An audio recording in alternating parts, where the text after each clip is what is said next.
En ciertos lugares, el silencio no es solo ausencia de sonido, es testigo. Un hotel elegante, un piano que guarda secretos y una verdad que no necesita fantasmas para hacer temblar el alma. Antes de comenzar, me encantaría saber desde qué parte del mundo nos estás escuchando y qué hora es allá. Cuéntamelo en los comentarios. Ponte cómodo. Deja que el misterio te envuelva. Empecemos la historia. En lo alto de las montañas del sur, donde la neblina se posa con lentitud sobre los tejados de teja roja, se alza el Hotel Las Hortensias. Su fachada, de un blanco envejecido por el tiempo, guarda la dignidad discreta de un lugar que ha visto más de lo que cuenta. La brisa del atardecer recorre los jardines con un susurro vegetal, como si cada hoja murmurara secretos antiguos. En el jardín central, los arbustos de hortensias exhiben sus tonos apagados de azul y violeta, meciéndose apenas al paso del viento. Ningún automóvil rompe el silencio. Ninguna risa. Solo el lento crujir de las ramas viejas y el repiquetear constante de una fuente ornamental que parece latir como el corazón del lugar. Los huéspedes, pocos y escogidos, no buscan ruido ni compañía, sino retiro. Allí se mezclan escritores, viudas aristocráticas y viajeros silenciosos que encuentran en el aislamiento una forma de consuelo. Y en esa calma ritual, cada detalle cobra peso. Una taza de porcelana mal colocada, un portón que se cierra un segundo antes de tiempo, una carta sin abrir sobre el escritorio. Era, pues, un lugar hecho para la pausa. Hasta que una tarde, algo se quebró sin hacer ruido. El salón principal del hotel, vasto y sombríamente elegante, parecía ajeno al paso del tiempo. Los ventanales altos enmarcaban el paisaje montañoso con sobria majestad, mientras las cortinas pesadas filtraban la luz como si temieran ofender la quietud del ambiente. Alfombras orientales apagaban todo eco de pasos, y los muebles de época, dispuestos con una geometría antigua, hablaban de una época en que el descanso aún era una forma de ceremonia. Era en ese salón donde los huéspedes pasaban las tardes lluviosas, cada uno hundido en su mundo de papel o silencio. Una marquesa sevillana leía siempre en el rincón junto a la chimenea, sus dedos enguantados deteniéndose a veces sobre un párrafo con visible nostalgia. Un pintor polaco de rostro arrugado observaba los techos como si esperara ver descender una musa. Una enfermera jubilada escribía postales sin dirección. Pero todos guardaban una respetuosa distancia de aquel rincón donde descansaba el piano de cola. Era un instrumento hermoso, traído desde París según contaban, cuya tapa cerrada parecía prometer secretos musicales nunca pronunciados. Solo una persona lo tocaba con regularidad, la señorita Valeria Estrada. Y esa tarde, cuando las primeras gotas comenzaron a tamborilear contra los cristales, el sonido del piano llenó por última vez el salón. Una melodía, suave y lánguida, comenzó a desplegarse como una confesión en voz baja. Valeria Estrada, de rostro pálido y movimientos contenidos, era una figura que parecía no pertenecer del todo al presente. Sus vestidos de tonos neutros, su peinado recogido con precisión casi monástica, y esa manera de caminar, como si evitara dejar huella, contribuían a su aura discreta. Enseñaba piano a niñas ricas en la capital, decían, pero en las Hortensias no hablaba de su vida fuera del hotel. Tocaba, bebía té con leche, y paseaba sola antes de la cena. Esa tarde, sin embargo, algo en su forma de sentarse al piano fue diferente. Quienes la vieron, y solo unos pocos lo hicieron, recordaron que se detuvo un instante más de lo habitual antes de apoyar los dedos sobre las teclas. Cerró los ojos. Exhaló apenas. Y luego comenzó a tocar una pieza desconocida. Triste, sí, pero no resignada. Una melodía que parecía ir buscando algo. Quizá una respuesta, quizá una última palabra. Cuando la tormenta arreció, el murmullo del piano se convirtió en el único hilo de armonía en el salón. Pero de pronto, las notas cesaron. Nadie notó el silencio de inmediato. Fue solo cuando la luz titubeante de un relámpago atravesó el ventanal que alguien giró la cabeza hacia el piano. Y entonces vino el sobresalto. Valeria estaba inmóvil, inclinada hacia adelante, con la mejilla apoyada sobre las teclas. No había caído, no se había desplomado. Parecía dormida en una reverencia imposible.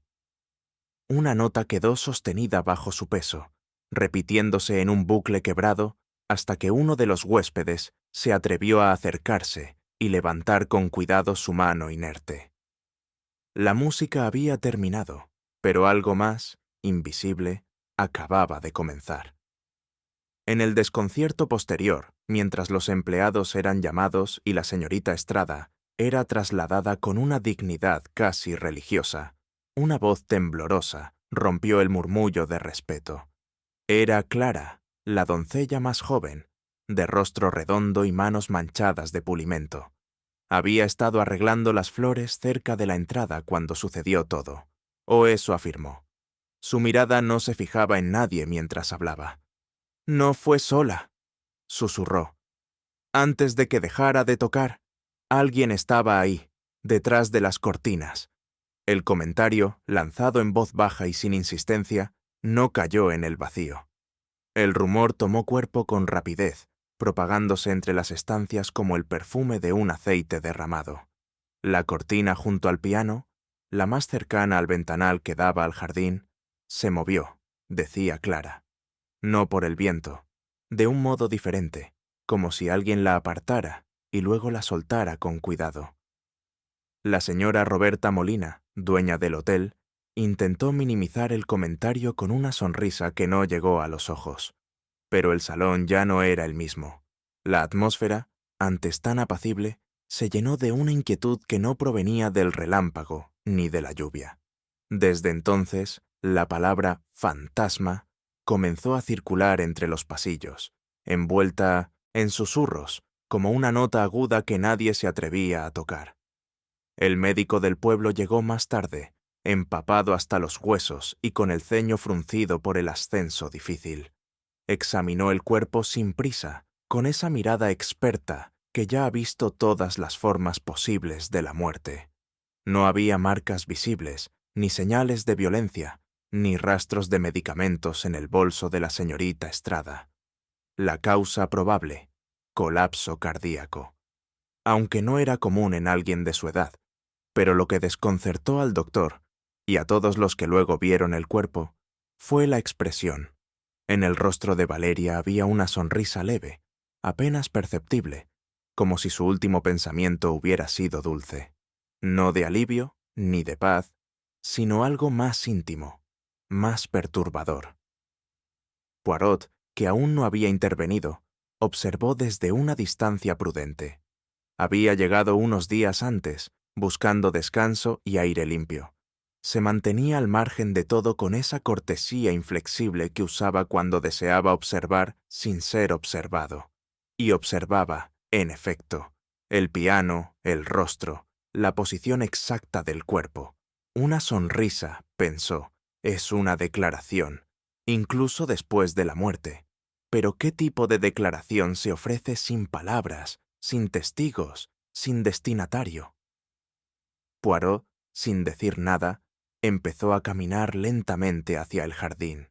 La mañana siguiente a la muerte de Valeria, amaneció con una niebla espesa que flotaba sobre los jardines como un velo piadoso. Hercule Poirot, con su bastón de mango curvo y su impecable pañuelo en el bolsillo, ocupaba su mesa habitual bajo la pérgola de rosales, donde la señorita Irene, la doncella más antigua, le servía el té con una precisión que él apreciaba en silencio.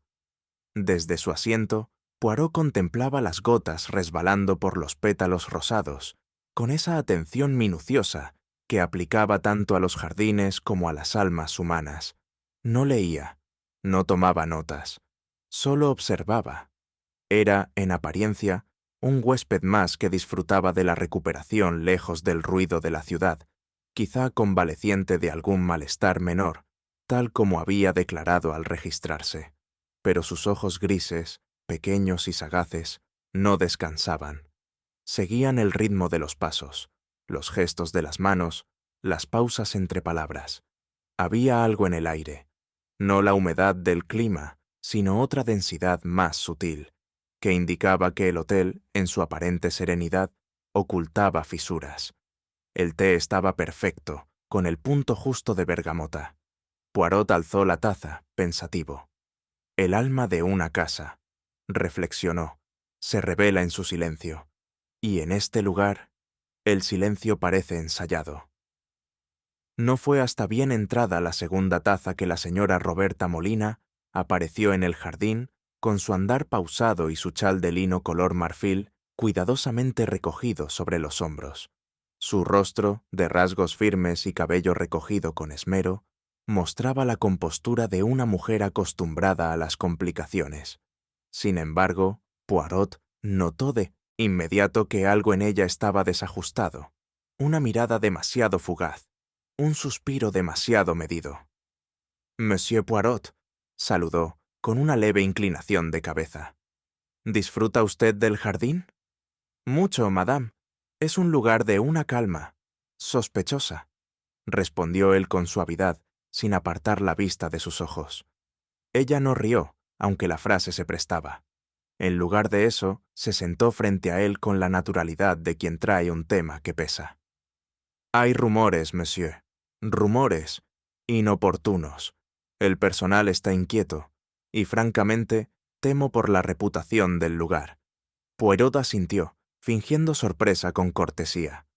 ¿Rumores relacionados con la señorita Estrada? No exactamente con ella, sino con lo que pudo acompañarla, murmuró, y bajó la voz hasta un susurro.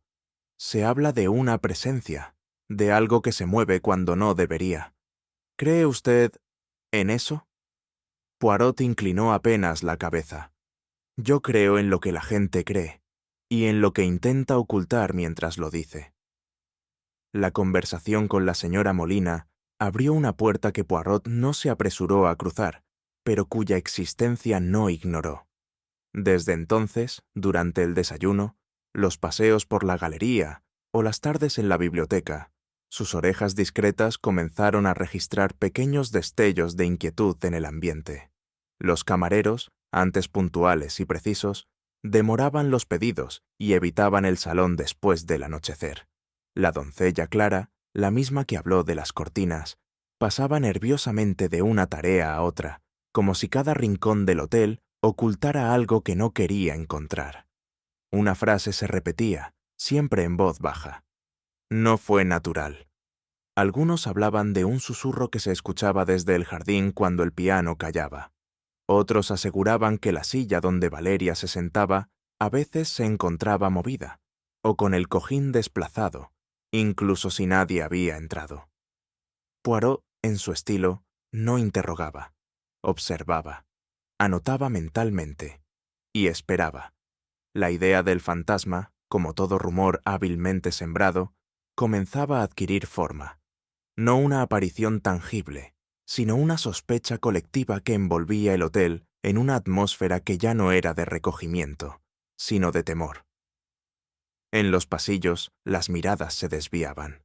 En las conversaciones, los silencios eran más largos que las palabras, y Poirot empezaba a preguntarse, ¿quién se beneficiaba de ese miedo?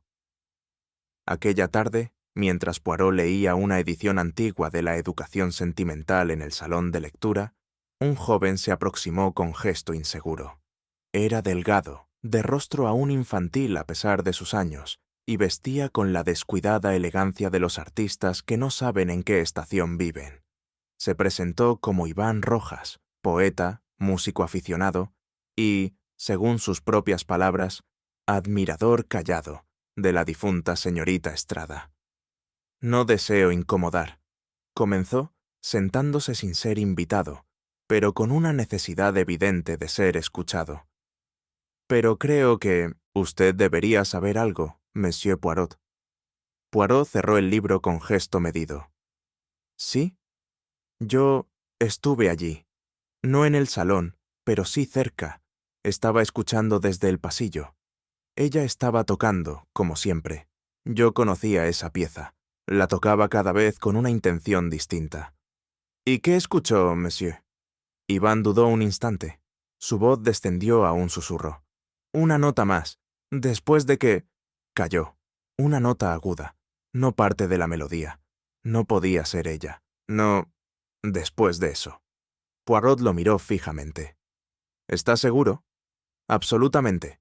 Fue como un acento, una señal. Poirot apoyó los dedos índice y pulgar sobre el libro cerrado. Curioso, murmuró. Una nota que no debía existir. Eso es, en efecto, algo digno de atención. Y mientras el joven se marchaba, aún envuelto en su pena desordenada, Poirot quedó pensativo. Una nota fuera de lugar.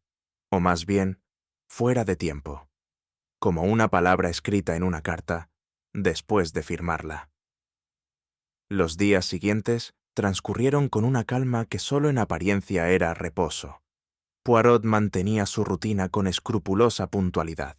El té a la misma hora, el paseo entre las camelias, la lectura matutina junto a la chimenea. Nadie podía acusarlo de curiosidad excesiva, ni de entrometerse en el duelo colectivo que seguía a la muerte de Valeria. Pero detrás de cada gesto, su mente trabajaba con intensidad. No interrogaba, pero escuchaba. No buscaba, pero veía. Las piezas comenzaban a formar un patrón, aún borroso, pero inevitable. La nota final, el rumor de la doncella, la inquietud artificial de la señora Molina, el fantasma que parecía moverse solo cuando alguien lo necesitaba. Poirot sabía que los crímenes verdaderamente sutiles no dejaban manchas, sino ecos, y que las emociones mal disimuladas eran, a menudo, más reveladoras que los móviles evidentes. No necesitaba declarar su interés. En realidad, nunca lo hacía. Permitía que los demás se delataran solos, como piezas que, creyéndose libres, se colocaban una a una en el tablero que él ya había comenzado a diseñar. Y mientras el piano permanecía cerrado, como un cofre de secretos sellado por el destino, Poirot esperaba. Sabía que la melodía aún no había terminado. La noche cayó sobre el hotel con una delicadeza casi cruel.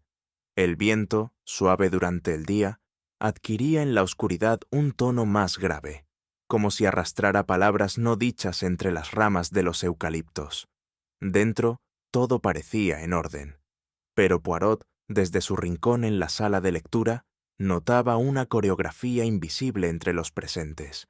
Miradas que no se cruzaban, conversaciones que se interrumpían al entrar alguien más, pasos que evitaban la cercanía del piano.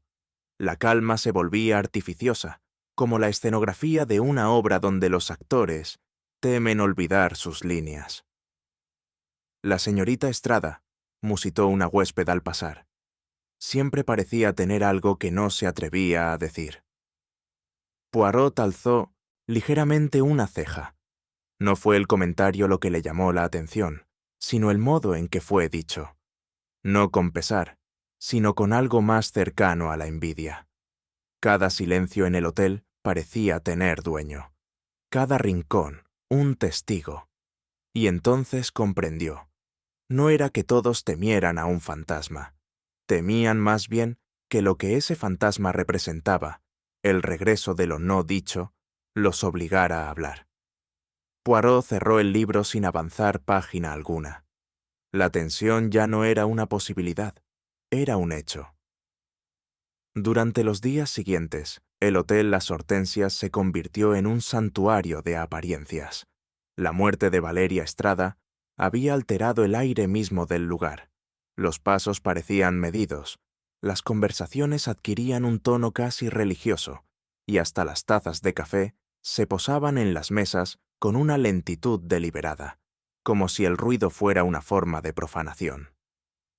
Poirot, discreto pero implacable observador, no se dejaba engañar por la calma aparente.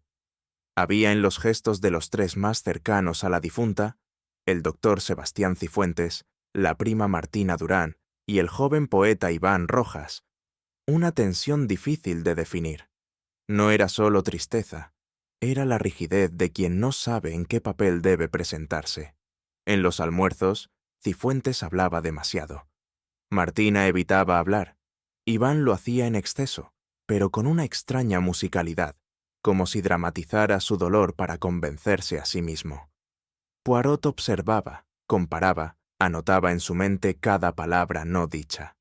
Hay 3 modos de llorar a los muertos, pensó, mientras removía el azúcar de su té con gesto preciso. Por amor, por culpa o por conveniencia. Solo uno de ellos miente, aunque no siempre el que parece. El doctor Sebastián Cifuentes era un hombre de buena presencia, con la corrección algo teatral de quien ha aprendido a dominar su expresión más que a sentirla. De inmediato se ofreció a ayudar a la señora Molina a calmar los ánimos del personal, alegando que el miedo colectivo era una reacción normal frente al trauma compartido. Poirot lo escuchó exponer durante el desayuno con esa paciencia indulgente que reserva para quienes confunden hablar con saber. La señorita Estrada era un alma vulnerable, propensa a estados de ánimo fluctuantes. Yo diría, dijo el doctor entre sorbos de café, que su mente se movía entre la melancolía y la idealización. ¿Y usted, monsieur le docteur, fue su médico?, preguntó Poirot con tono casual. Durante una temporada, la ayudé a aceptar ciertos desencantos. Era una mujer frágil, muy dependiente de la aprobación ajena. Poirot asintió, pero una palabra brilló en su mente. Frágil. Demasiado fácil, demasiado cómoda. No era el término de quien comprende a su paciente, sino de quien la desestima. El psicólogo hablaba con un desapego tan clínico que rozaba lo cruel. No mencionaba afecto, ni compasión, ni sorpresa ante su muerte. Solo analizaba. Cuando un hombre se empeña en parecer racional frente a la tragedia, pensó Poirot, casi siempre teme que la emoción lo delate. Y así fue como, en aquel discurso pulcro, el detective percibió una primera grieta, la del hombre que intenta explicar lo inexplicable, porque no soporta sentirse implicado.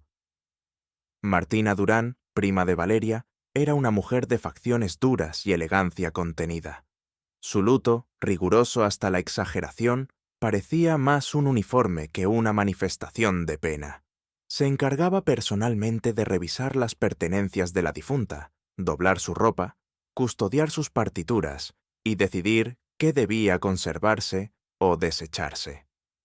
«Todo en orden, monsieur Poirot», dijo al encontrarlo en el pasillo. «No conviene dejar que el caos de la muerte se extienda más de lo necesario». Poirot inclinó la cabeza. «La muerte, madame, rara vez obedece al orden, ni siquiera cuando se le ruega». Martina sonrió sin humor. Valeria no era mujer de secretos. Si los tuvo, murieron con ella. Pero su mirada, al decirlo, se desvió hacia una puerta cerrada. Poirot notó en ella algo que reconocía bien, la energía de quien quiere controlar el recuerdo ajeno. No había ternura en sus gestos, sino una eficiencia meticulosa, casi resentida. Las mujeres que aman de verdad, pensó, no ordenan los recuerdos, los guardan como heridas. Cuando Martina se alejó, su perfume a jazmín quedó flotando unos segundos en el aire. Un aroma dulce, pero impositivo, como una presencia que se niega a desaparecer. Y Poirot comprendió que aquella mujer no lloraba a su prima. Lloraba el poder que había perdido sobre ella. Iván Rojas no ocultaba su desconsuelo, pero lo expresaba con la teatralidad de un actor que conoce el valor del silencio prolongado. Vagaba por el jardín con un cuaderno en la mano y la camisa sin abotonar del todo, murmurando versos que parecían dirigidos a una audiencia invisible. Cuando Poirot se acercó, el joven lo saludó con un temblor de gratitud. «Ella me hablaba, monsieur. Aún me habla», susurró. «No todos pueden oírla». «Quizá porque no todos saben escuchar», respondió Poirot con cortesía. El poeta sonrió, iluminado por la afirmación. «Anoche la sentí, detrás del piano. No fue un sueño, una corriente fría, un perfume de flores marchitas y una nota, una sola». Poirot observó su entusiasmo con un interés que no era burla, sino análisis. «¿Una nota, dice usted? ¿Y cree que era ella? Sí, era su despedida. O su perdón. No lo sé, musitó Iván. Pero nadie que no haya amado comprendería. El detective se inclinó un poco.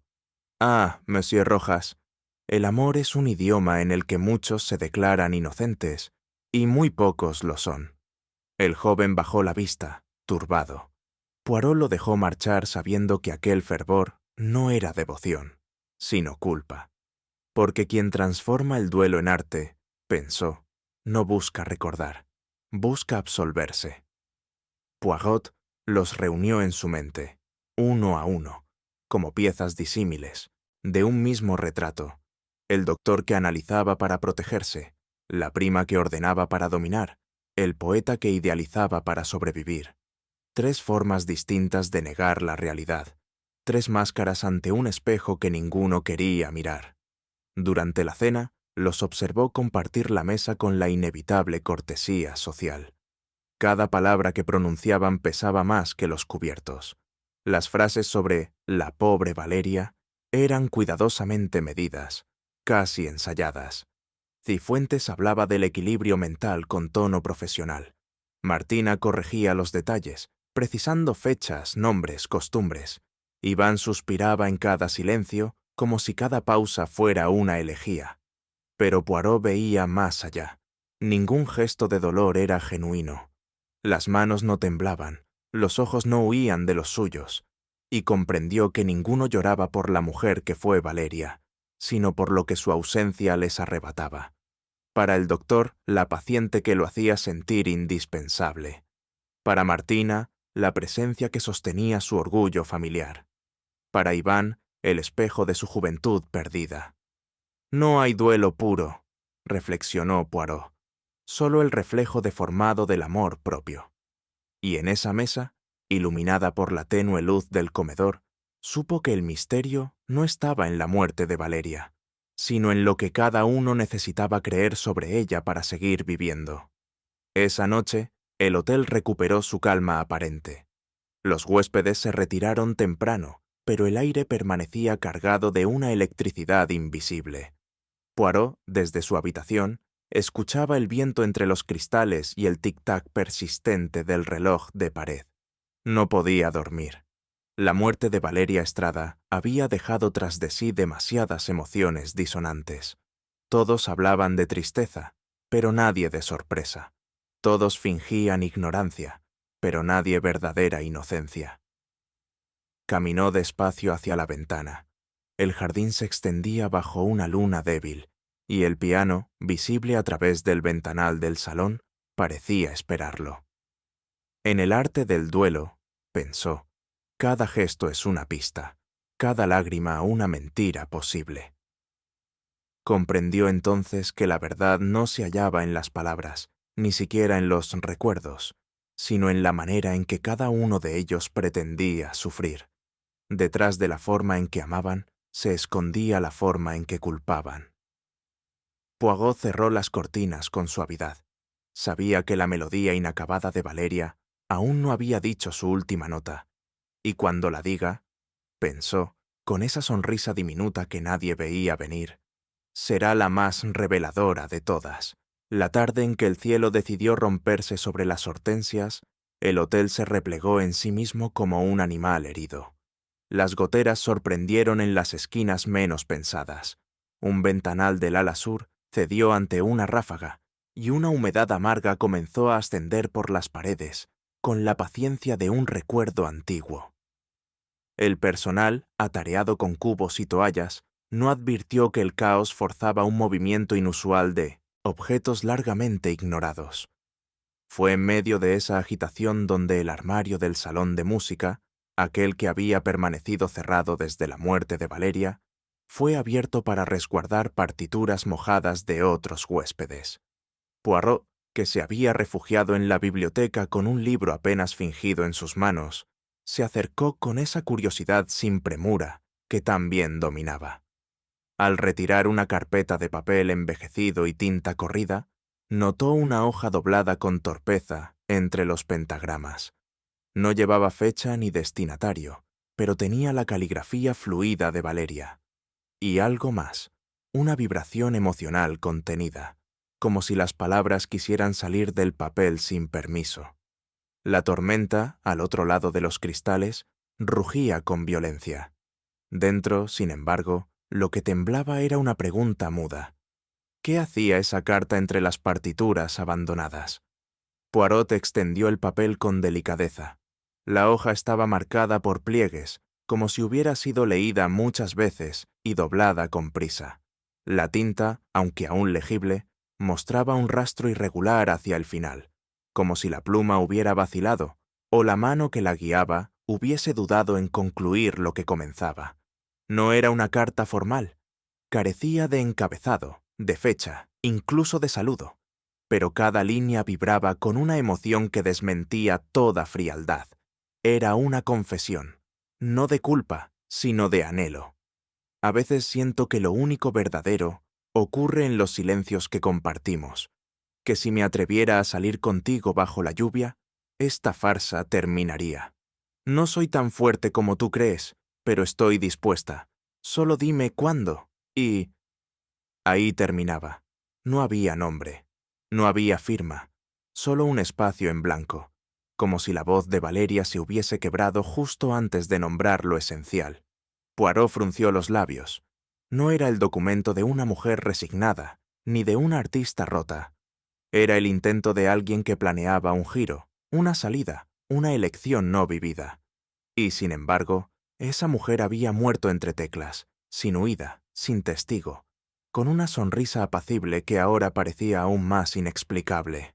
Una carta sin fecha, sin cierre, sin destinatario, pero con demasiadas respuestas ocultas. El detective volvió a leer la carta, esta vez en silencio profundo, como quien escucha una música apenas susurrada. No cabía duda. El lenguaje era íntimo, no teatral. Una voz contenida por años se abría, confiando en alguien. Pero, ¿en quién? Lo que más perturbaba no era el contenido, sino su condición física. La tinta, a pesar de la tormenta, mostraba un trazo reciente, no oxidado por el tiempo como los papeles que la rodeaban. La textura del papel no coincidía con los demás. Era más terso, más nuevo.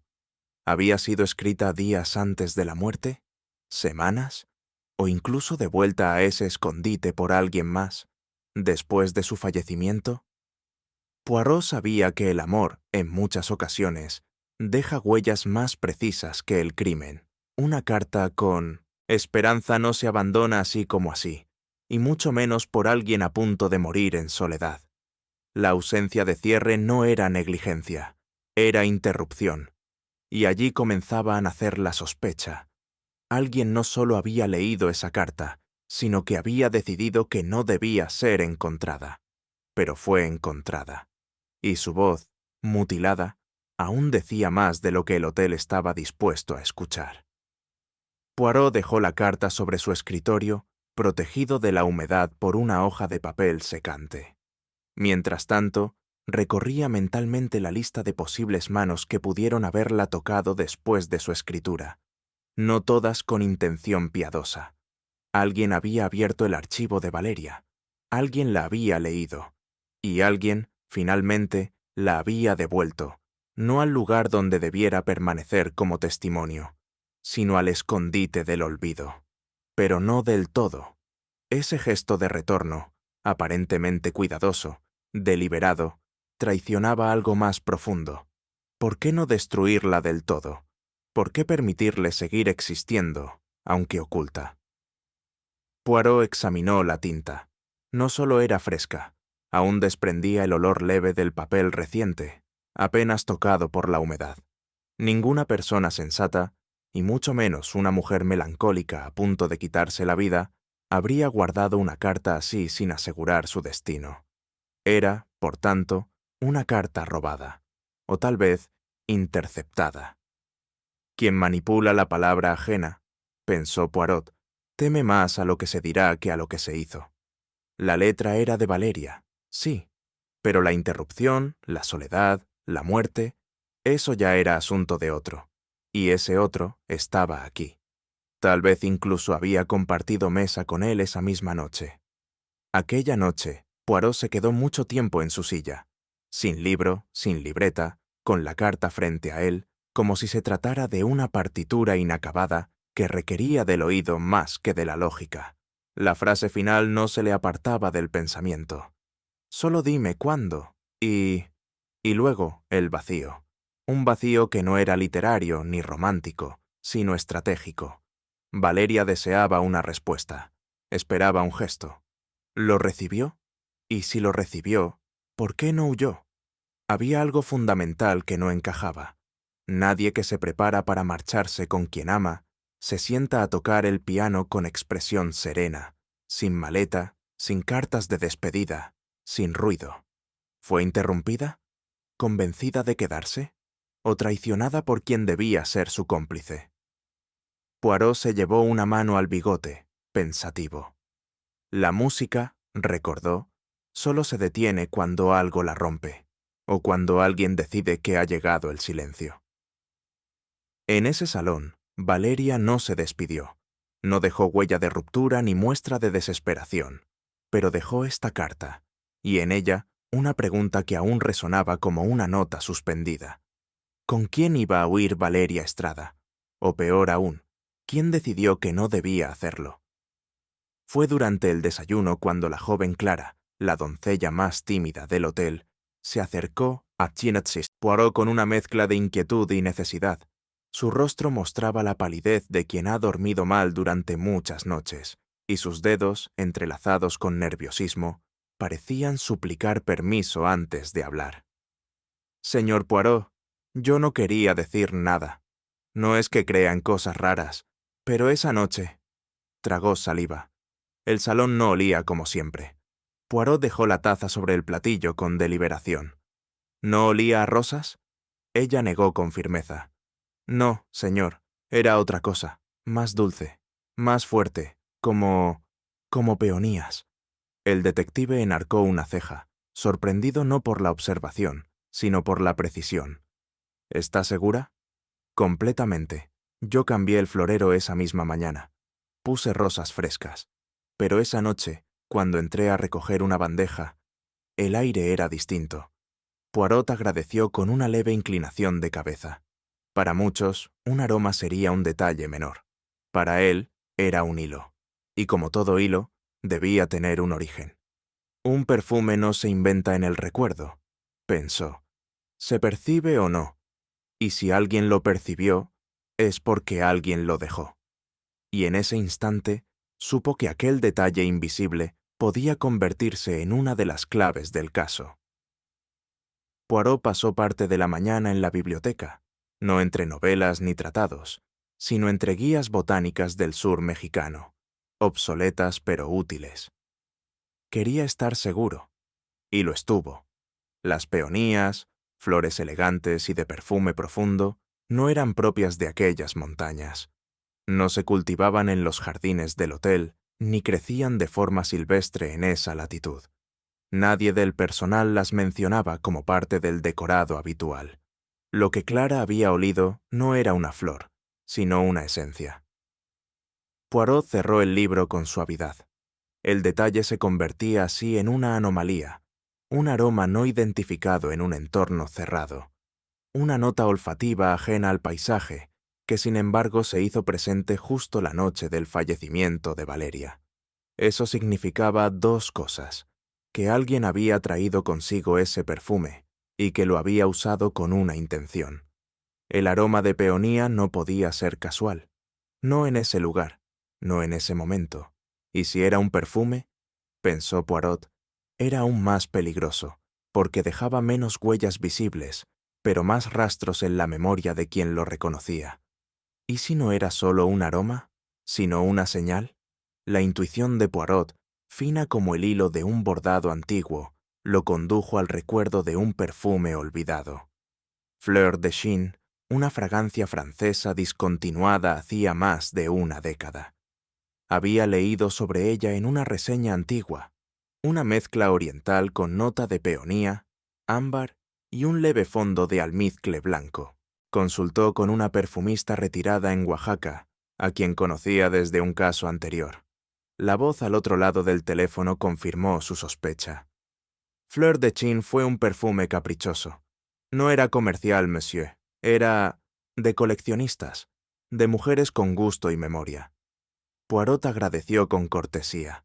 Había algo perturbador en la persistencia de ese aroma.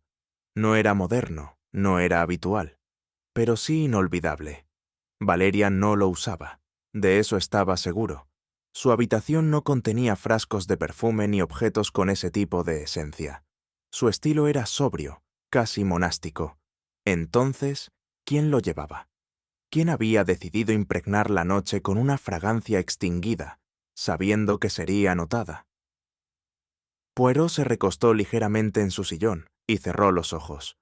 El olfato, murmuró, es el sentido más íntimo, el que despierta los recuerdos más profundos. Usarlo como arma es propio de alguien que desea provocar, no esconderse. Y Valeria, aquella noche, había sido envuelta en un mensaje invisible. Poirot decidió revisar los vínculos sensoriales de cada sospechoso con el perfume. A veces, el cuerpo miente menos que las palabras. Iván Rojas fue el primero. El joven, con su aspecto febril y su chaqueta arrugada, admitió haber robado en más de una ocasión un pañuelo de Valeria. No por fetichismo, dijo, sino por consuelo. La frase lo hizo sonrojar. Ella usaba un jabón neutro, apenas lavanda. Pero una vez, en su pañuelo sentí otra cosa, algo floral. Peonías, no sabría decir. Poirot no insistió.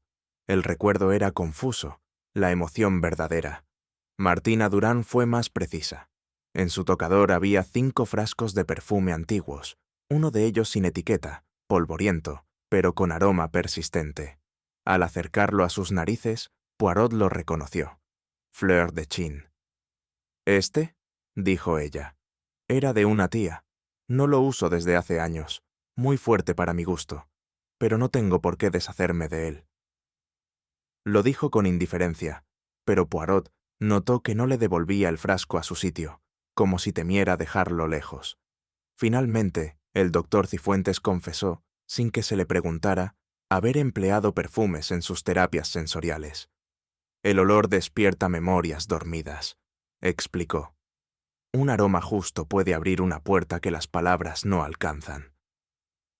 A Valeria la calmaba la lavanda. La peonía, no recuerdo haberla usado con ella. Pero Poirot ya no necesitaba confirmaciones, solo pistas de una intención. Y esa intención olía, cada vez más, a una provocación íntima y calculada.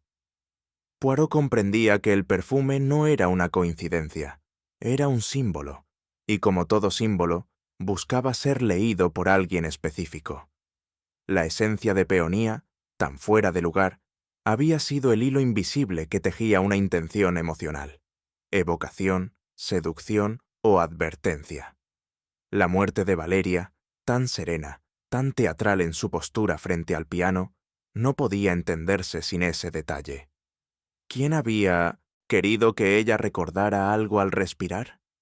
¿Qué vínculo del pasado se activaba con ese aroma preciso? El perfume era una firma, pero no de quien muere, sino de quien desea ser recordado por quien muere. Martina lo poseía, aunque afirmara no usarlo. Iván lo confundía con nostalgia. Cifuentes lo defendía como recurso clínico, pero lo negaba en su aplicación específica. Y sin embargo, había estado allí.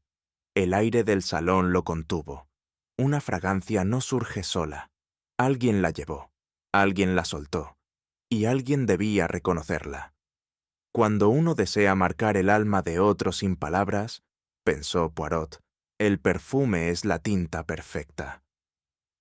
Aquel olor no fue accidente, fue mensaje, y quien lo liberó sabía que lo olfativo queda cuando las palabras ya no bastan. ¿Qué deseaba transmitir quien soltó el perfume? ¿Una evocación de deseo? ¿Una amenaza camuflada en recuerdo? ¿O un adiós envuelto en venganza?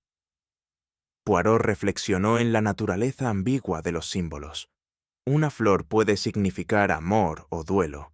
Un perfume puede seducir o asfixiar. Y esa fragancia, tan dulce como intensa, tenía la cualidad de invadir sin permiso. Valeria, tan contenida, tan introspectiva, ¿cómo habría reaccionado al reconocer esa esencia? ¿Fue un mensaje que debía consolarla? ¿O más bien empujarla hacia un abismo emocional cuidadosamente construido? Lo que quedó claro para Poirot fue que el perfume no buscaba testigos, buscaba reacción. No era para el público, sino para el alma de quien lo percibía. Y así surgió una pregunta aún más incisiva que todas las anteriores. ¿Quién debía reconocer el aroma? ¿Y qué debía comprender al hacerlo? La respuesta, lo sabía, no se encontraba en el frasco ni en el pañuelo. Estaba oculta en una relación, en un vínculo que aún no había mostrado su verdadero rostro. Y ese rostro pronto se revelaría. El salón se hallaba vacío, con la luz de la mañana filtrándose apenas a través de las cortinas pesadas. El piano, cerrado desde la muerte de Valeria, aguardaba como un ataúd elegante, intacto, pero lleno de historia. Poirot, sin compañía ni testigos, se acercó a él con la misma reverencia con la que uno se aproxima a una tumba. Abrió la tapa con gesto firme y se sentó. Sus dedos no buscaban música, buscaban verdad. Frente a él reposaban las partituras de Valeria. El título no era conocido. Probablemente era una pieza compuesta por ella, o un arreglo personal. Pero lo que captó la atención de Poirot no fue la estructura del pentagrama, sino su abrupto final. No había cierre armónico, no había cadencia conclusiva. La pieza moría como cortada con tijeras. Tocó las notas, una a una, con pulcritud. La secuencia se interrumpía en un compás inacabado, quedando una última nota pendiente. Una pausa que no era silencio musical, sino interrupción emocional. La música, pensó Poirot, es confesión cuando se agotan las palabras, y esta confesión fue interrumpida. Silencio posterior no era natural, no era decisión artística, era ruptura, y como toda ruptura en la obra de una mujer como Valeria, debía tener causa. Una causa que tal vez no era técnica, sino humana. Esa misma tarde, Poirot buscó nuevamente a Clara, la doncella que tanto miedo le tenía a sus propias percepciones. La encontró en la galería, ordenando mantas con manos temblorosas. «Señorita», dijo él, con voz suave, «necesito que me repita exactamente lo que escuchó la noche en que la señorita Valeria falleció». Clara alzó los ojos, dudando entre el deber y el temor. «Yo escuché una nota, una sola, después de que...» Se calló todo. «¿Una nota? ¿Está usted segura de que no fue parte de la melodía?» «Sí, monsieur. Fue después, como un grito finito, alto, como si el piano llorara solo». Poirot se inclinó con interés. «¿Y estaba usted sola?» «Sí, todos ya habían salido del salón». «¿Y alguien más lo escuchó?» Ella dudó, luego negó. «No, pero yo no lo soñé». El detective asintió, agradeciendo el valor de la confesión. Una nota aguda después del final. Una que no debía estar. ¿Un error? ¿Una ilusión? No, pensó Poirot. La ilusión no produce precisión, solo confusión, y ella ha descrito algo muy exacto. Una última nota, un sonido suspendido, como un dedo que presiona la verdad, aunque nadie vea la mano. Cuando el salón volvió a quedar vacío, Poirot regresó al piano, esta vez no con intención interpretativa, sino investigadora. Pasó los dedos con cuidado sobre cada tecla, comprobando la tensión, la respuesta, la voz de cada una, hasta que llegó al extremo agudo. Allí, en la nota más alta, encontró la grieta. La tecla estaba floja, no emitía sonido alguno, apenas un golpecito seco y hueco. No era un daño reciente. La madera mostraba señales de uso antiguo, desgaste en la base del mecanismo. Era una tecla olvidada, ignorada, rota, y sin embargo, según Clara, aquella fue la nota final que se escuchó la noche del deceso de Valeria. Poirot probó una y otra vez. Nada, ningún sonido. La tecla no respondía. Un detalle minúsculo, pero revelador. Si nadie podía haber producido esa nota con el piano tal como estaba, entonces esa nota no debía haberse escuchado. Pero se escuchó. La pregunta no era si Clara mentía, porque su miedo era auténtico, sino si el piano había estado en esas condiciones aquella noche. O más aún, ¿había sido reparado antes? Y si lo fue, ¿quién tomó esa decisión? ¿Quién eligió devolver el sonido justo a esa tecla? La nota más aguda, la más punzante, la que nadie esperaba, la que aún resonaba, aunque no tuviera ya voz. Poirot pidió al gerente del hotel el nombre del último afinador de piano que había trabajado en las Hortensias. El hombre, un tal don Julián, era ya mayor y vivía en el pueblo cercano. Fue llamado con discreción y llegó a media tarde, envuelto en una capa que olía a barniz y linaza. El detective lo saludó con cortesía y lo llevó directamente al salón. «Don Julián», preguntó Poirot con tono casual, «¿cuándo fue la última vez que afinó este piano?» El anciano frunció los labios pensativo. «Hace 2 semanas. Lo recuerdo bien. Hubo una petición especial». Poirot entornó los ojos. «¿De quién vino esa solicitud?» «Del caballero que lleva gafas. El médico. Dijo que era psicólogo. Me pidió reparar una sola tecla. Esta», y señaló precisamente la tecla muda. Me pareció raro, pero pagó bien. Dijo que era importante para su tratamiento con la señorita pianista. Dijo por qué era tan importante. Don Julián se encogió de hombros. Que ella solía tocar notas muy altas cuando se alteraba. Que si esa tecla no sonaba, perdería la conexión con una emoción específica. Palabras de él, no mías. Poirot agradeció y lo despidió con cordialidad. Ya no había duda. El doctor Cifuentes había ordenado reparar la tecla. No por capricho musical, sino por una razón emocional. Una tecla, una nota, un disparador. Y quizás, pensó Poirot con un estremecimiento leve, un disparo invisible. De regreso en su habitación, Poirot reflexionó en lo que sabía. Un psicólogo, experimentado en técnicas sensoriales, había solicitado la reparación específica de una tecla aguda, no varias, solo una. Y esa tecla, casualmente o no, fue la que resonó, según un testigo, en el instante posterior a la muerte. El piano, entonces, no fue instrumento de música, sino de sugestión. Imaginó la escena. Valeria sentada, vulnerable, tocando con lentitud una pieza inconclusa. Y de pronto, una nota. Una nota que había dejado de existir para ella. Una nota que solo podía reaparecer si alguien había decidido devolverle la voz. ¿Qué provocaría en su psique? ¿Un recuerdo? ¿Un sobresalto emocional? ¿Una culpa? No necesitaba veneno, ni arma, ni empujón. Solo el conocimiento íntimo de las emociones de Valeria. Y el deseo, frío, paciente, de empujarla suavemente hacia el borde. Un crimen cometido desde la distancia, murmuró Poirot, sin tocar, sin hablar, solo tocando un botón en el alma de otra persona.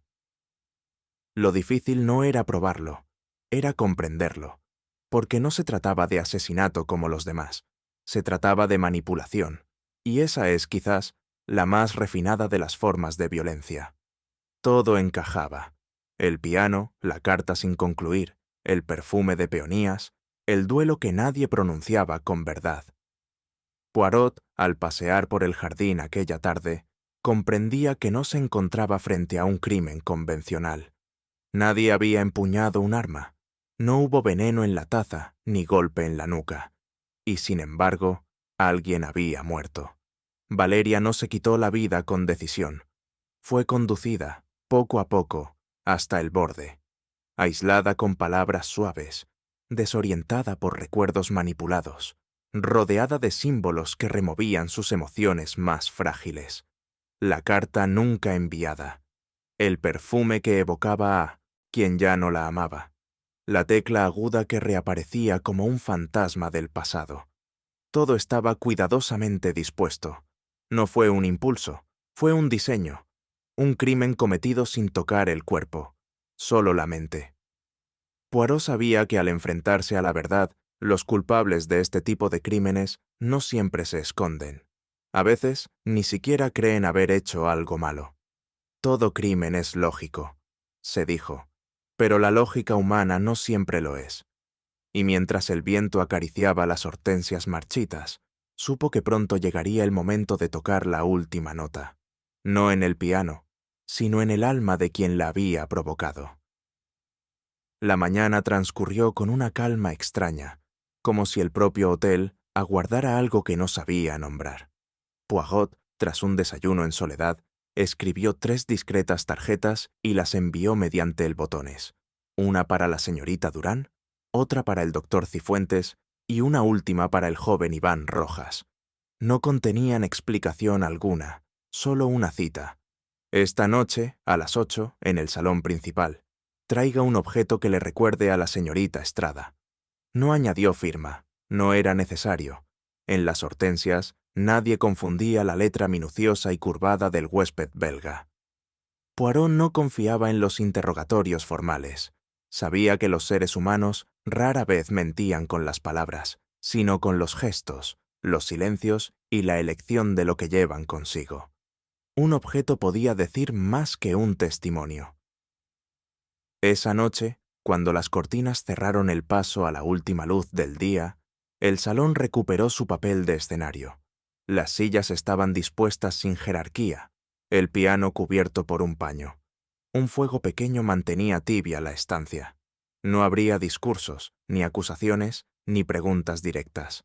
Solo el peso de la memoria. Y en el aire, invisible pero expectante, el perfume tenue de las peonías regresaba como un eco. Poirot sabía que antes del amanecer alguien rompería el silencio. Llegaron puntuales, aunque con distintos rostros de inquietud. Martina Durán fue la primera, envuelta en un vestido oscuro, sosteniendo con rigidez un pequeño estuche de terciopelo. Lo abrió ante la mirada serena de Poirot. Dentro, un peine de carey, de los que dejan rastros de cabellos rubios atrapados en sus dientes finos. Era suyo, dijo con voz controlada. Me pidió que lo guardara el día antes de morir. Poirot asintió, sin emitir juicio alguno. Iván Rojas entró poco después, desaliñado pero con una emoción que no sabía esconder. Traía un libro de poemas, encuadernado con hilo grueso. El mío, explicó.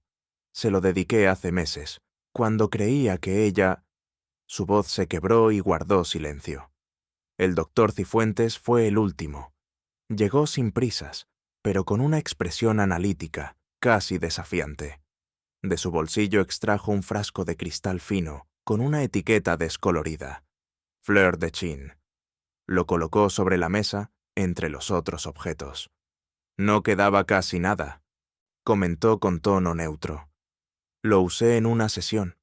Pensé que ella lo había olvidado, pero veo que no. Poirot contempló el conjunto. 3 objetos distintos. Un peine, un libro y un frasco. 3 versiones de la misma mujer. 3 espejos deformados de un mismo recuerdo. Y en cada uno, un indicio de posesión. Merci, dijo finalmente. Ahora, mademoiselle, monsieur, permítanme mostrarles algo que ella dejó sin concluir. Y se dirigió al piano. Poirot retiró con cuidado el paño que cubría el piano. El sonido del roce fue tan leve que los 3 presentes lo siguieron con la mirada, como si el instrumento se hubiera convertido de pronto en un altar. Esta pieza, dijo con serenidad, fue lo último que tocó la señorita Estrada. No tiene final, o, al menos, no uno escrito. Se sentó. Sus dedos, más acostumbrados a ordenar pensamientos que notas, recorrieron las teclas con la torpeza digna de quien no pretende música, sino verdad. Tocó la melodía despacio, casi con ternura. Era una pieza íntima, melancólica, interrumpida por acordes menores que parecían suspiros. Cuando llegó al compás inconcluso, se detuvo. El silencio cayó con un peso físico. Poirot levantó la vista. Esta última nota, dijo. ¿La recuerdan? Iván, con los ojos húmedos, Asintió. Era como si el alma se le escapara en ella. Martina apretó el peine entre los dedos. No podía soportar esa nota, murmuró. Decía que le dolía escucharla. El doctor Cifuentes se reclinó en su silla. Esa nota era su catarsis, nada más. Poirot sonrió apenas. Entonces, quizás alguno de ustedes pueda completarla. Se apartó del teclado. La invitación flotó en el aire. Nadie se movió, hasta que Martina, con el rostro tenso, dio un paso al frente. Su mano tembló sobre las teclas. Tocó la nota final, aguda, pura, y al hacerlo, su voz, quebrada por algo más que el miedo, estalló. Ella debía irse con él, no conmigo. Me lo quitó todo, hasta el silencio. Poirot cerró los ojos con tristeza. La melodía, por fin, había terminado, pero no por arte, sino por verdad. La nota resonó con un filo invisible, casi cruel. No era el sonido en sí lo que quebró la atmósfera, sino lo que desató en ella. Una vibración demasiado íntima, demasiado precisa. Fue como si Valeria hubiera regresado solo para exigir justicia con su última melodía. Martina dio un paso atrás, pero ya era tarde. El peine de Carey cayó al suelo. Se aferró al respaldo de una silla como si fuera a desplomarse, y en sus ojos, por fin, la rabia sustituyó a la compostura. «Ella debía dejarlo, no a mí», exclamó con una voz que mezclaba furia, dolor y humillación. «Me prometió que se alejaría, que no le importaba». Iván la miró, paralizado. Cifuentes cruzó los brazos, impasible. Poirot, en cambio, cerró brevemente los ojos, como si acabara de escuchar la última pieza de un rompecabezas encajar en su sitio. «Ah», dijo suavemente. «Entonces, vous comprenez, mademoiselle, que el silencio que ella eligió no era el suyo, era el que usted le impuso». Martina no respondió. Ya no podía. Lo había dicho todo, no con lógica, sino con emoción. Y como Poirot bien sabía, el alma humana confiesa antes que la lengua. Una vez descompuesta la armonía de la velada, Poirot pidió que los demás se retiraran. Solo permanecieron él y Martina, que ya no tenía fuerzas para sostener la máscara que tanto había pulido. «Le ruego, mademoiselle», dijo Poirot con voz calma, «permítame contarle lo que sospecho. Usted me corregirá si me equivoco». Ella no respondió, pero su respiración entrecortada era suficiente invitación. Valeria le confió algo, un cambio de decisión, una reconciliación, con alguien a quien usted creía haber dejado atrás. Martina bajó la mirada. «No quiso herirla», continuó Poirot, «pero usted, que vivía aferrada a un ideal de entrega, no soportó su libertad, y así, en lugar de castigarla con palabras, la rodeó de símbolos. Se inclinó hacia ella. El perfume olvidado en su tocador, la pieza inconclusa, repetida en las tardes con una intensidad casi cruel. La restauración de aquella tecla, ordenada no por necesidad, sino para que sonara cuando el alma ya no pudiera. Martina alzó la vista con lentitud. «¿Cree que soy un monstruo?» Poirot negó suavemente. «No, solo una mujer herida que prefirió herir con belleza en lugar de violencia, pero no fue menos letal». Ella sonrió, rota. «No pensé que lo haría, solo que lo pensara». «Y lo pensó», dijo Poirot con pesar. Valeria, al fin, entendió lo que debía sentir. Culpa. Y eso, mademoiselle, fue el veneno más eficaz. La tarde siguiente, Poirot paseó solo por los jardines. No necesitaba más interrogatorios ni pruebas, solo tiempo para ordenar lo que ya sabía. Valeria Estrada no fue asesinada. Su cuerpo no presentaba signos de violencia. Su copa no contenía toxinas, y ningún instrumento le había arrebatado la vida. Y sin embargo, había muerto. La muerte, como entendía Poirot, no siempre requiere de una mano armada. A veces basta con un susurro constante, con el roce sutil de un recuerdo, con una nota aguda repetida, hasta que la mente se rinde. Martina no empujó a Valeria al abismo, solo movió los espejos a su alrededor para que no pudiera ver otra salida.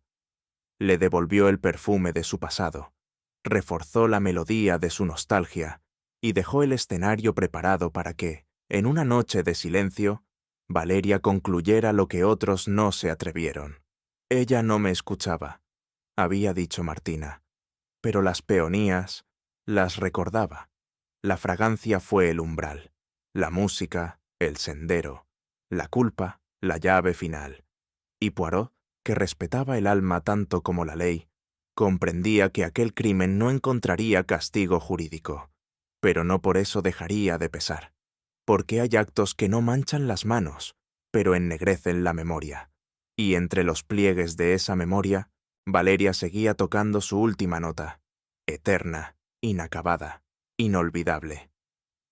Martina de Haro no fue arrestada, ni citada por un juez, ni acusada formalmente de delito alguno. La ley, ciega ante los matices del alma, no pudo encontrar en sus actos materia punible. Pero la vida, más sabia, comenzó a dictar sentencia. Ya no volvió a ocupar su sitio junto a la fuente en las tardes del hotel. Las otras damas, las mismas que una vez celebraron su porte distinguido y su sonrisa mesurada, evitaban ahora sus saludos con la cortesía exacta de quien no desea ofender, pero tampoco compartir el mismo aire. Las palabras que no se dijeron en voz alta se multiplicaron en susurros. Pobre Valeria, tan joven. ¿Sería verdad que...? Martina caminaba entre ellas como una silueta translúcida, presente y ausente a la vez. Sus gestos, antes refinados, comenzaron a adquirir una rigidez inesperada. La culpa no la abrazaba de golpe, sino como la bruma que se cuela por debajo de una puerta mal cerrada, constante, silenciosa, persistente. Una noche abandonó el hotel sin despedidas. No dejó nota alguna, solo un pañuelo de lino bordado, olvidado sobre el piano. Nadie preguntó por ella, y nadie necesitó hacerlo, porque algunas caídas no hacen ruido, pero levantan polvo que nunca termina de asentarse. Iván Soldano, en cambio, regresó a la ciudad sin dramatismos. No buscó justificarse, ni pretendió comprender lo ocurrido, más allá de lo que su corazón podía digerir. Valeria había sido, para él, más que una mujer, un proyecto, una esperanza, un espejo donde se miraba y se creía mejor hombre. Yo la salvé, dijo una vez, en la intimidad de una sobremesa. Pero ahora comprendía que no se puede salvar a quien no ha pedido ser rescatado. A su regreso, reanudó sus clases en el conservatorio. Su forma de tocar no cambió, pero algo en su mirada se volvió opaco. Los alumnos notaron cierta distancia en sus consejos, cierta melancolía en su postura. Comenzó a negarse a interpretar la pieza que una vez fue de Valeria. Decía que ya no le pertenecía, que debía quedar en silencio. Los que lo conocían bien no insistieron, no porque comprendieran, sino porque sabían que hay pasiones que, al quebrarse, no hacen ruido, pero dejan un vacío que ni el arte ni el tiempo pueden llenar. El doctor Cifuentes no pronunció discurso alguno. Simplemente presentó su carta de renuncia en un sobre discreto, sin membrete. El consejo académico aceptó su decisión sin preguntas. No hubo revuelo en los periódicos, ni columnas de opinión, ni escándalo. Pero entre los pasillos de la facultad, su ausencia comenzó a sentirse como una sombra inesperada. El profesor que analizaba la mente humana con precisión casi quirúrgica, que hablaba de mecanismos de defensa y traumas reprimidos, se había marchado sin defenderse. Hay un momento en que el saber ya no basta, había dicho en una conversación privada con Poirot. A veces, la comprensión llega demasiado tarde. Poirot lo había observado con atención. Y otras veces llega tan pronto que uno prefiere no escucharla.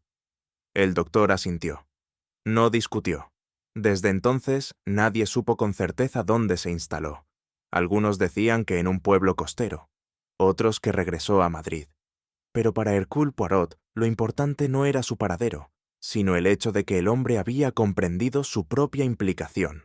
no como criminal, sino como engranaje moral en una cadena de silencios. Y eso, sin necesidad de veredicto, ya era suficiente castigo. Días después, Hercule Poirot se instaló en una de las mesas del jardín, acompañado de una taza de té negro que comenzaba a entibiarse. El murmullo de los setos podados, el perfume tenue de las bugambillas, el zumbido educado de las conversaciones lejanas, todo había vuelto a su curso. Todo, salvo una nota que aún flotaba en su memoria. «Hay crímenes», dijo en voz baja, como si hablara consigo mismo, «que no requieren de sangre ni de veneno. Crímenes tejidos con el hilo fino de lo no dicho, de lo insinuado, de lo emocionalmente asfixiante». Madame Beatriz, la viuda discreta que lo acompañaba a veces con el crochet, alzó una ceja. «¿Sigue pensando en esa pobre muchacha?» Poirot no respondió enseguida. Observó cómo el vapor del té se deshacía en el aire. Una mujer joven, talentosa, vulnerable, cercada por símbolos, una melodía repetida, un perfume, una tecla restaurada no para sonar, sino para recordar. «¿Y eso basta para matar?», preguntó ella con voz suave. «Basta para empujar», respondió Poirot. «A veces, Monsieur le Destin necesita solo un dedo invisible». Guardó silencio, como respetando la gravedad de su propia frase. Luego, añadió con amargura contenida: «La justicia, señora, se preocupa por lo que se hace. Yo me ocupo de lo que se causa». Y volvió a beber su té, mientras el eco de una nota suspendida aún vibraba en su pensamiento. El salón principal del hotel recuperó su pulso habitual. Los huéspedes volvieron a reunirse en torno al piano por las tardes, las lámparas encendían su luz cálida, y los espejos devolvían solo el reflejo de los vivos. Nadie volvió a mencionar a Valeria en voz alta, pero su nombre flotaba como una brisa entre frase y frase. La tecla más aguda del piano, aquella que, según algunos, había sonado sola en la noche de su muerte, no fue reemplazada. El afinador del hotel se limitó a ajustarla lo justo para que permaneciera muda. Poirot lo aprobó con un gesto breve. «Hay verdades», murmuró, «que deben seguir calladas, para que no se conviertan en espectáculo». La tecla rota se convirtió, poco a poco, en una anécdota que los nuevos visitantes escuchaban con media sonrisa y escepticismo amable. Pero para quienes sabían la historia, para quienes habían sido tocados por su sombra, esa tecla era más que un silencio. Era un recordatorio del poder de la sugestión, de los abismos interiores y de cómo un alma puede quebrarse no con un grito, sino con una nota que nunca debió sonar. El salón ya no tenía fantasmas, pero el piano sí. Algunas verdades no necesitan testigos ni confesiones, solo el peso callado de lo que no se dijo a tiempo. Hay crímenes que no dejan sangre, pero sí cicatrices invisibles en el alma de quienes los provocan, y de quienes los comprenden demasiado tarde. ¿Y tú? ¿Crees que una palabra a tiempo puede salvar una vida?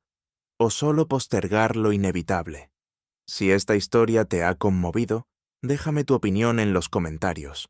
Comparte el misterio con otros amantes del enigma y suscríbete para descubrir más relatos donde la verdad se esconde entre susurros.